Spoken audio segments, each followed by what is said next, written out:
Sa 30 isinasangkot sa pagkawala ng mga sabungero, isa rito ay isang kilala raw na babaeng showbiz personality. Isa yan sa mga bagong inilahan ni alias Totoy, ang akusadong gustong tumestigo sa kaso. Sabi naman ni Justice Secretary Jesus Crispin Remulla, makapangyarihan at mayaman ang sindikatong sangkot sa krimen. May unang balita si Ian Cruz. Handa na raw ang affidavit ni alias Totoy, akusadong gusto ng tumestigo hinggil sa pagkawala ng mga sabungero.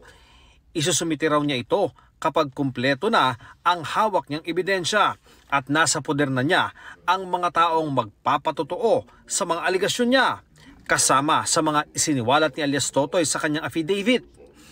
Isang sikat na babaeng showbiz personality ang sangkot umano sa pagkawala ng mga biktima. Mayroong isang babaeng celebrity. Hindi ko na muna pangalanan at alam na nila yan. Kasama siya sa Alpha member. Ibig sabihin, kasama siya sa grupo. Hindi na idinitalya ng husto ni alias Totoy ang papel ng showbiz personality.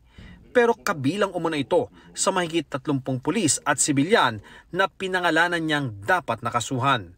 Isa siya, pag nag-meeting-meeting, andun siya. Isa rin siya na susi kung sakali. Siya ang mas marami ding alam. Mataas daw ang katungkulan ni alias Totoy sa sindikato at isa umano siya sa katiwala ng sinasabi niyang mastermind. Ayon kay Justice Secretary Jesus Crispin Remulla, maituturing na makapangyarihan at mayaman ang sindikato ng mga sabungero na itinuturo ni alias Totoy. 20 ang isinangkot nito sa core group. Kakilala yan. Pero hindi natin pwedeng i-reveal pa kasi nagka-case build up pa rin tayo. May grupo yan kasama, pero meron talagang corporate setup yung principal natin na kumikilos. Bukod sa organisado, malalim rin umano ang kapit ng grupo.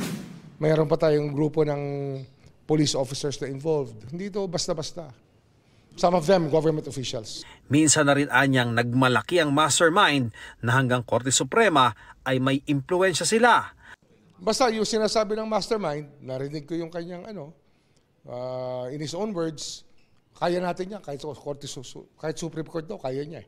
Sinasabi niya. Kaya kakausapin natin ng Chief Justice. We will tell him what are the things that are hindering our way through this. Kasi nga, ang bigat talaga ng kalaban sa dami ng pera.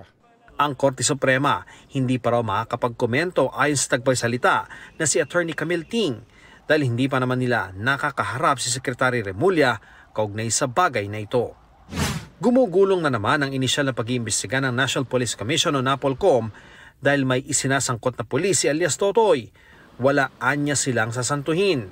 Ang NAPOLCOM ang pulis ng pulis. Hindi ako komportable na may mga kasama tayo sa police force, sa PNP, na involved dito sa mga nawawalang mga sabungero. Hindi tayo magdadalawang isip kung kinakailangan nating disiplinahin at tanggalin sa serbisyo at i-dismiss ang mga involved na police, gagawin natin to.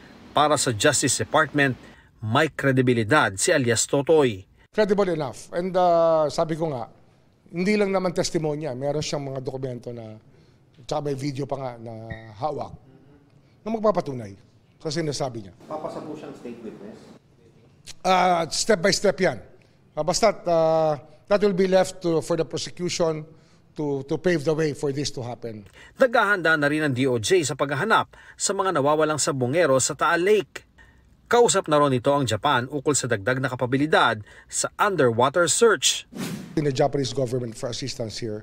Pero meron naman tayo mga remote vehicle sa DNR na pwede rin gamitin. But the technical expertise and experience, yung kulang tayo. Well, we will ask them to provide us also with the... Para makakalap ng dagdag impormasyon, nakipag-ugnayan na ang CHR Calabarzon at Investigation Office sa Criminal Investigation and Detection Group ng Batangas Police at Coast Guard Substation sa Talisay, Batangas. Ito ang unang balita. Ian Cruz para sa GMA Integrated News.